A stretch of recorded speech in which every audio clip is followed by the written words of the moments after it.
As I said, I'm going to do a little bit of a pivot today. I'm going to phone lines are still open if you like, 866-391-1020. But I'm going to talk to the Reverend Dr.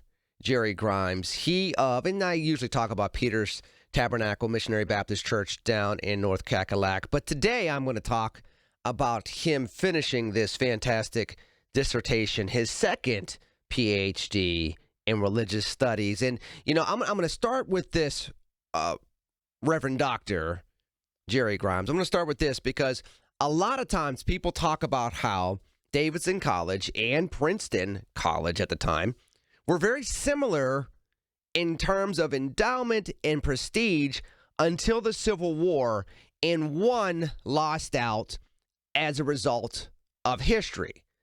Now, just the same, you're researching a Southern university that is compared to other Southern universities that people don't understand the history of until your fabulous research has come to light. So again, thank you for joining me here on News Radio KDKA, and let's talk a little bit about what you've uncovered.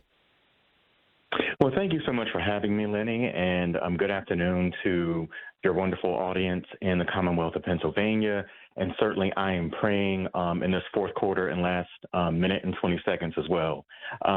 So again, I say good afternoon to you, and thank you for this opportunity to discuss what has been really a 20-year arc for me in terms of exploring the beginning of what we now call historically Black colleges and universities in the South.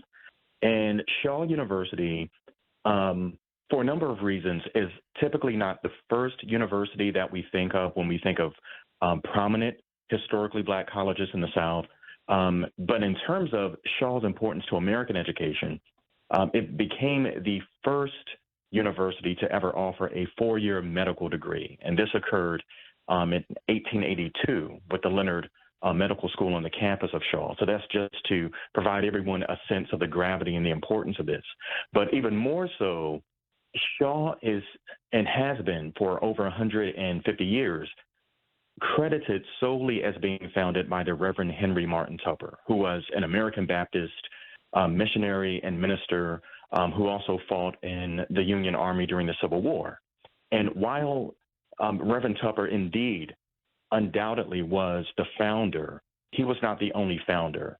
My work does more than to suggest, but with archival material proves that the university was co-founded by both Reverend Tupper and his wife, Sarah Baker Leonard Tupper, and that she should be rightfully credited as the co-founder. And thus we have the oldest historically Black college in the South, which in fact was co-founded by a husband and wife, Sarah Baker Leonard Tupper and Henry Martin Tupper. Tell me a little bit about the significance of a woman having such a prominent role in the founding of such a prominent university. Well, she is, and this is not to be hyperbolic, she is one of the most important Americans in history that we know very little about. She arrived in Raleigh, North Carolina, October 10th, 1865, just 21 days before her 31st birthday. Henry was 34 years of age. And October 10th, 1865 was one of the last times that a Northerner would want to be anywhere in the South, but particularly North Carolina, which had just surrendered to the Union forces in April of that year. Not only that, this was so recent after the end of the war that both Sarah and Henry were among the passengers of the first trains that were capable of reaching Wake County from Connecticut, where they were married. Both Henry and Sarah were from Massachusetts originally.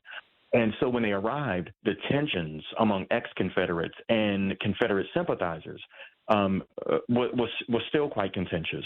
Now, there were quite a few Union sympathizers. Many people overlook the fact that thousands of North Carolinians, some historians say as few as 2,000, some as many as 6,000, fought for the Union. So the tensions were a bit more complicated than simply North versus South. But as American Baptists, or at the time Northern Baptists, seeking to educate emancipated people, they immediately ran into tensions that culminated in December of 1865 with the first of several attempted lynchings of the Tuppers. And now, and this, And to be clear, let's be clear, because I think I know where you're going with this. These weren't black folks, and then people oftentimes think that when you talk about lynching, that the Klan and others were only going after African Americans. In fact, these two were targeted for lynchings because of their willingness to help African Americans. So their names were on that list as well. Correct? Absolutely. Their names were at the top of that list. Both Sarah and Henry Tupper, who were both white American Baptists from the North, were targeted, and there were multiple attempts. Not just one attempt, but the attempt started in December of 1865, most famously with a number of horsemen who arrived with torches, carrying 2 pistols each. And to be clear, this was not yet the Klan. What is called, in quotations, the Klan proper, or the Invisible Empire, began in North Carolina in Salisbury in 1869. There were 3 predecessors, all of which were led by William Saunders, who was a Confederate colonel. And those predecessors were called the Constitutional Guard, the Red Shirts, and the White Brotherhood. Those were the groups that encountered the Tuppers. Once the Klan proper was established, they, again, would continually attack the Tuppers and attack the campus and the students. Often at gunpoint, attempted lynchings. One notable one that Henry discusses in his diary, March 6, 1866, a student was almost lynched for merely carrying lumber from Morrisville, North Carolina, to Raleigh because a wheel of his wagon touched a blade of grass on the property of one of the men who saw them passing by. And Henry intervened, as well as Sarah. Guns were drawn, and this was the climate in which they were building the school. Now, before we go to break, I want to bring up one other thing, because you brought up the importance of Sarah, but can you talk a little bit before we go to break about her family lineage? Because, again, people would think, well, they must have been poor whites, and that's the reason why these vigilantes went after them. But in fact, she was hardly a quote-unquote poor white troublemaker from the North. Far from it. She was what we would now call the heiress to an ironworks industry. And the wealth of her family, by doing a matrilineal history, we find the wealth of her family extends back to the early 11th century. And her family was landed gentry in England by way of her ancestor, Roger de Coigny, who assisted William the Conqueror in his conquest. I'm going to come back and I'm going to talk more to the Reverend Dr. Jerry Grimes. He of 1 PhD, about to get a 2nd PhD. And again, I told you all, we're going to do a little bit of digging into history, because I just feel like we can talk about the contemporary times until the cows come home. And again, I'll be on the Big K Morning Show 8 to 9 tomorrow, and I will be breaking down the latest and greatest with Larry Richert. Love him. You know, I love being here with him and Aaron and Tamara and the like on Monday mornings. I'll be doing that then. But I think it's good to, every now and then, it's ironic, I'm sitting here looking up at the TVs. There's all kind of TVs here in the station. I look up, and it's the Colts and the Chiefs are now on, and my wife and my former classmate is sitting there right in the middle of the screen. He's a coach for the Colts. That said, I think it's important for us to sometimes look back at the history, because it's a lot easier to get discouraged as to where we are versus understanding where we are and understanding that we've gotten through tough times before. So let's figure out how to do it again together. Coming back with Dr. Grimes after the break on News Radio KDKA. Again, I'm talking to the Reverend Dr. Jerry Grimes, he of the Cackalack, and he's talking about Shaw University, which, by the way, Reverend Dr. Grimes, soon to be Reverend Dr. Grimes, because you're smart like that. There's a lot of HBCU alums up here in Pennsylvania, as well as in southwestern Pennsylvania. And so Shaw has a special place in the heart of the African-American community everywhere, but in pockets such as Pittsburgh and in the southwestern Pennsylvania area. But there's another school that had another matriarch from more legacy money that was also founded, that Shaw was actually ahead of before it was all said and done. Can you talk a little bit about that school, those two schools, relationships, and how things developed from there? Yes. So Morehouse College in Atlanta, the famed Morehouse College, the renowned Morehouse College, and Spelman College, for obvious reasons, are two historically black colleges and universities that come to mind when we think of. I've even heard them described as African American Ivy League institutions and the equivalent, and I think that's a fair assessment. However, when we contextualize their development in relationship to what was happening in Raleigh, North Carolina, what we find is both Sophia B. Packard and Harry E. Giles, who formed Spelman, what was Spelman Seminary, and previously the Atlanta Baptist Female Seminary. They did so in large part with assistance from John D. Rockefeller Sr., but even more importantly, the wife of John D. Rockefeller Sr., Laura Spelman Rockefeller, for whom Spelman College is named. What's particularly interesting about this is Henry L. Morehouse, after whom Morehouse College is later named in 1913, although Morehouse began long before then, shortly after the Civil War. Henry L. Morehouse was the corresponding secretary of the American Baptist Home Mission Society and was a trustee of Shaw University and had worked alongside Sarah and Henry Tupper and was responsible for really steering the interest of John D. Rockefeller Sr.'s philanthropy and investing in Shaw University very heavily to such an extent that what Henry L. Morehouse accomplished in Raleigh in many ways was duplicated in Atlanta and elsewhere, even in Washington, D.C. in 1867, with Howard University named for General Oliver Otis Howard, who also corresponded with both Sarah and Henry Tupper very heavily between 1865 and 1866. Tell me, why is it called Shaw? I mean, we're hearing a lot about the Tuppers, and we just heard how Spelman became Spelman. If Sarah Tupper had all this money, why is it not named Leonard Tupper University or Tupper University to honor both of them? What's the story behind that? So really succinctly, what happened is in 1870, Henry found himself subject to a number of lawsuits. The lawsuits were also a part of the ongoing tensions in the area. And one of the efforts of the lawsuits was to determine where Henry's finances ultimately were derived from. Henry himself had a net worth of $500 in 1866, and yet the purchasing of property and so forth far exceeded that. And so this was a different time. So it's when I use a word like shell company, for instance, or conveyance, or even a straw purchase, we have to understand the context in which this was happening.